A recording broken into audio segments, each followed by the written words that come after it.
Finally on my Unholy, and Jesus, the damage is real. Hey dude, how do you do damage with Unholy? With diseases, man.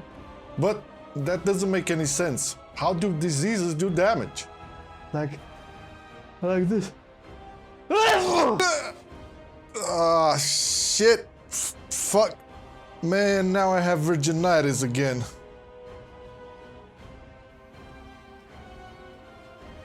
Let's go to the talents then.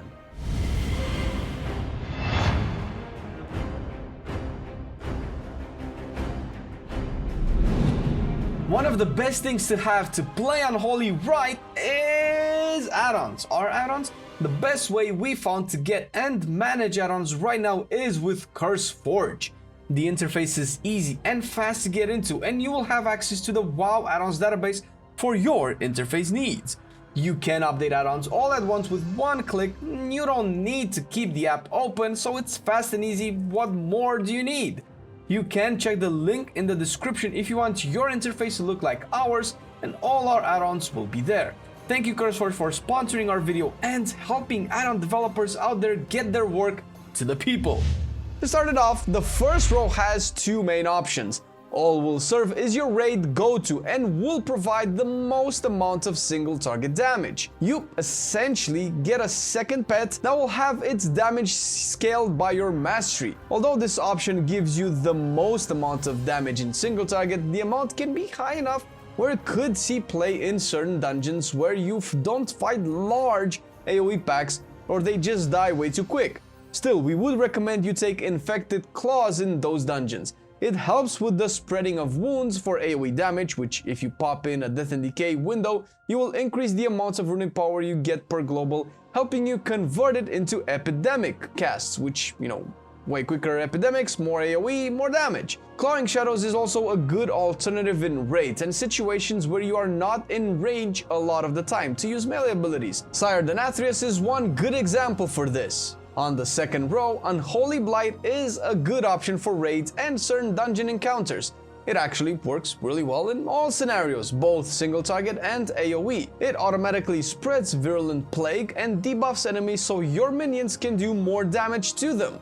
Hence, paired with Dark Transformation, Apocalypse and Army of the Dead will net incredible single target damage. Alternatively, when doing high keys high enough where your tank will pull 3 packs consistently or more, Bursting Swords will be the talent that scales the best in large AoE fights. It's a bit harder to play since you will revert to the BFA playstyle of spreading festering wounds and popping them in Death and Decay windows, but its damage has the potential to outscale Unholy Blight when fighting more and more targets. The next row is situational and entirely reliant on your group's needs. Asphyxiate is the default choice that works pretty much anywhere. Single target range stun has multiple uses, from helping your tank kite to stopping casts or simply taking some heat away from your group. Death's Reach can also see play in dungeons, seeing as how many packs have that one mob consistently at range. Although Grip of the Dead can help a lot more, especially on Necrotic, to help your tank kite. Either way, pick what you think would be of use more and use it.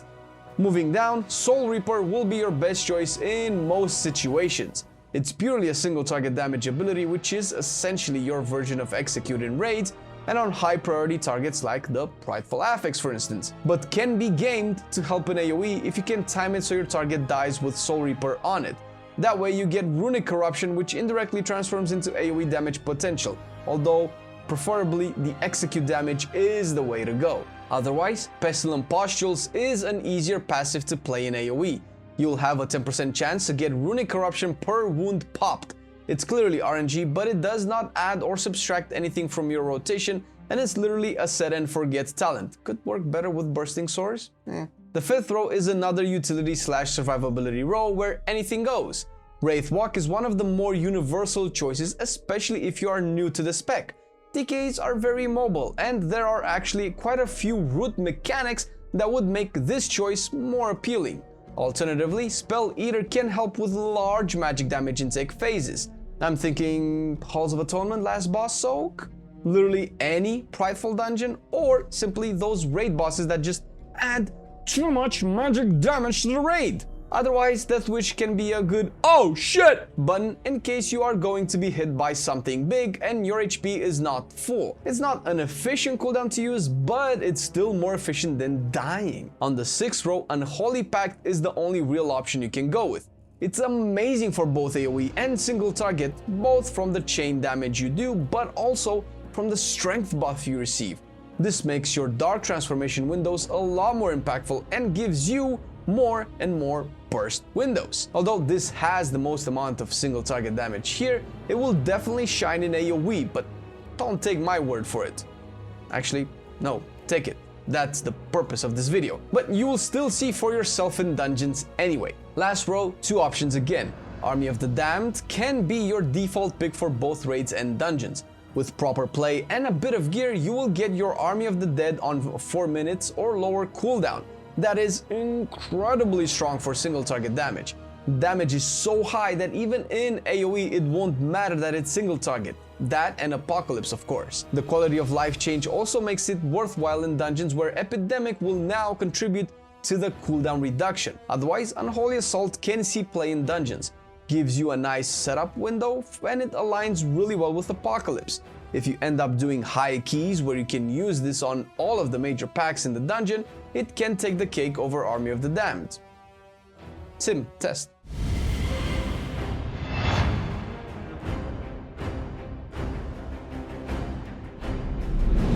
For a quick reference, eye level is the way to go right now. It could be because of the level squish together with the stat squish, or it could be just with how secondary stats have been designed in Shadowlands, where strength will always be better, at least for now.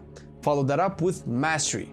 Boy, will you ever want a lot of mastery, which actually tends to be better and better in AoE. Mastery Dreadblade has been buffed and now it increases your shadow damage and pet damage to boot.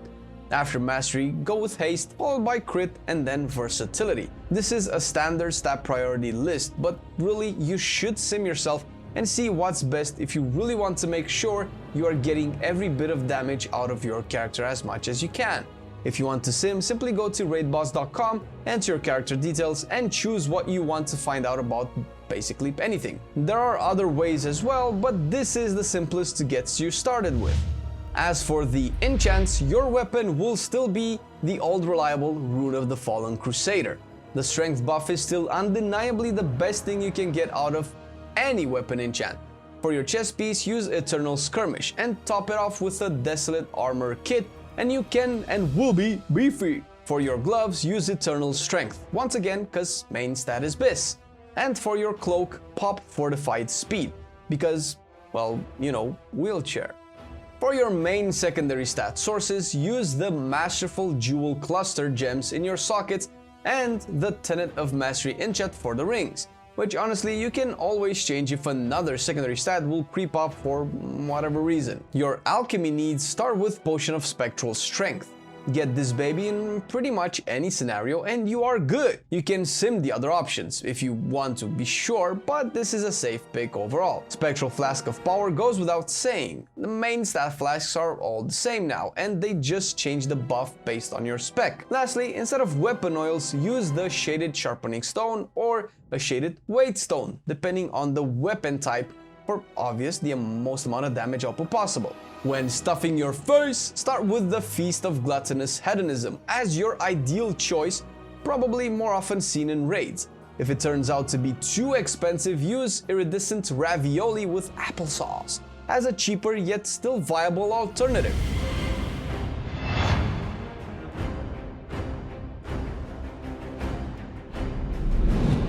Covenants are fairly close and they each excel at a specific thing over the others. Night Fae seems to be the worst choice out of all, with Necrolords being the one we recommend. Hell yeah, baby, called it! Not only is it the only thematically correct choice, it actually provides the most amount of value to your group with Emony as the Soulbinds. Yes, I said group. Where Venthyr might give you a slight damage output edge, Emony provides a buff to your party that adds overall more damage to your group, clearing the content you need. Plus, the Abomination Limb is mega cool and useful in situations where you want to have all of the mobs grouped up in your Death and Decay. but either there are too many archers that just won't move, or they move out of your Death and Decay by themselves. Fleshcraft has neat interactions with certain mob types, being the only Covenant ability that can provide a damage buff. Later on, there's a chance that Heimer will become the best Soulbind, but we will have to wait for more gear and full Soulbind trees unlocked. As for the Conduits, Eternal Hunger and Convocation of the Dead are the best options to go for in the Potency slot. Potency is the only slot that is specific for your spec and adds actual damage modifiers to your kit. Hardened Bones is a good endurance conduit that turns Lichborn into a proper damage reduction cooldown, while Fleeting Wind helps with mobility in the finesse slot.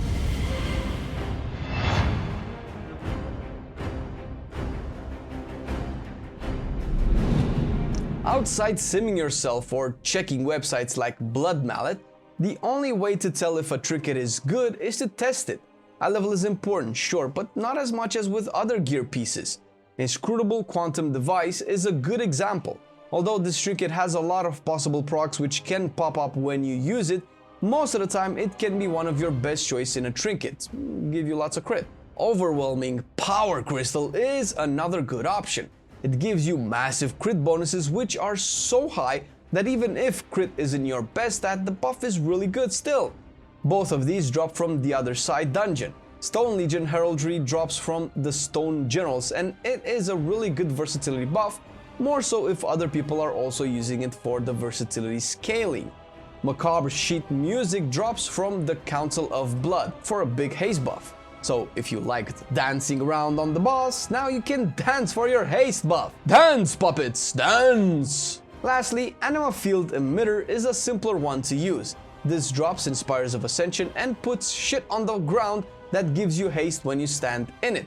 This is good for those Death and Decay windows where you don't move out anyway. There are two legendaries that stand out as of now. Deadliest Coil drops from Sire Denathrius and is the best one for raiding, and it drops from the last boss of the raid, and is the one you want to kill raid bosses with. Yeah, it provides the most amount of single target damage by extending the duration of Dark Transformation, and it's what melts bosses in raids. Did I mention that? You do have to kill the whole raid before you loot it. From the brilliant minds that brought you Island Expeditions and Pet Battles, heyo! For AoE and usually best in Mythic dungeons, Frenzied Monstrosity is your choice here. This one drops from the Revendreth World boss, which may or may not be active when you are watching this video. Popping Dark Transformation will increase yours and your ghoul's damage by 12%, as well as attack speed by 12% as well. This baby is literally its name, a monstrosity. Have fun making people want to reroll to Unholy. Hahaha, meta baby!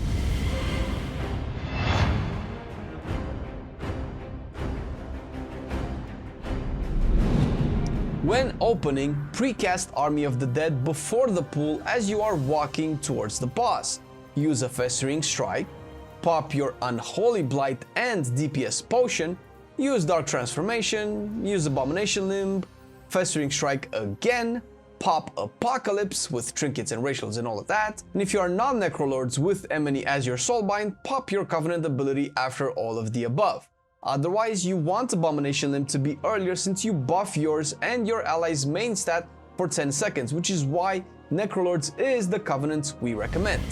In terms of priority, keeping Virulent Plague up with either Outbreak or Unholy Blight is ideal, especially refreshed in its pandemic window. Consume Sun Doom procs on Death Coils or simply cast Death Coils if above 80 runic power. Pop Festering Wounds with Scourge Strike if any present, of course. Otherwise, use Festering Strike lower down the list. Fill in with Death Coils if nothing else is available. Although you want to use Unholy Blight to refresh Virulent Plague, you still want to hold it so you can align it with Dark Transformation always. These two work with each other and you would essentially be losing one of the biggest damage component out of Blight when not paired properly. For AoE, Outbreak again to keep up Virulent Plague, while Unholy Blight follows the same rules. Good to refresh, but only if you can pair it with Dark Transformation. Next up is Epidemic to prevent runic capping or to consume Sun Doom procs, and if only two targets, use Death Coil instead, but if you also have the Deadliest Coil legendary, use Death Coil instead of Epidemic on up to 3 total targets. Next up is Death and Decay, followed by Scorch Strike if you are inside said Death and Decay, so you can hit multiple targets. Epidemic next, or Death Coil, following the same rules as before. Scorch Strike next if your targets have Festering Wounds on them, and finish the priority list with Festering Strike. Keep in mind that Epidemic also has a separate AoE component on top of the single target flare. The AoE component also damages nearby enemies around the initial flare target for a little bit, so the more stacked the mobs are, the more that damage scales. Also, because of the sheer cooldown reduction from Death Coil on your Dark Transformation, with Unholy Pact as a talent, it's worth to cast Death Coil on 2 targets, even on 3 if you have the Legendary. That's how good cooldown reduction is. This so far is just to get you started in pushing some keys and downing raid bosses. There are a lot more intricate nuances to the rotation you should check by hitting up Biceps on his Wowhead guide or YouTube channel, links in the description. Also, Acuris is the best community for Death Knights everywhere, where you can get your questions answered and get even more advanced tips on the spec. Big thanks to Acuris and the Unholies there, Taze, Banter, Biceps and the Grain, for making sure you got the right info to pump some serious damage before the specs gets nerfed. What? Thank you to our patrons for supporting the video. You guys make so much possible for us. We really appreciate it, and if you, dear viewer, are interested in supporting us a little bit more, obviously it's not required, but if you like the video, you can check the link down below. It's linked to our Patreon. You can find a couple of goodies there, maybe something that you like, and we greatly appreciate it. Thank you everybody on twitch.tv/MarcelianOnline, where we stream 5 days a week. Thank you for the support, and yes, you can catch us there playing Unholy and other good specs of the good old World of Warcraft game. Thank you for watching the video. See you next time. I've been loving it then, I still love it now. Still, I play WoW. Still, I play WoW. Getting better every day, let me show you how. Cause still, I play WoW. Still, I play WoW. It's getting harder to stay, but at the end of the day, it's a guilty pleasure, so just log in and play. Whether it's classic or retail, I'ma do a /bow. Still, I play WoW.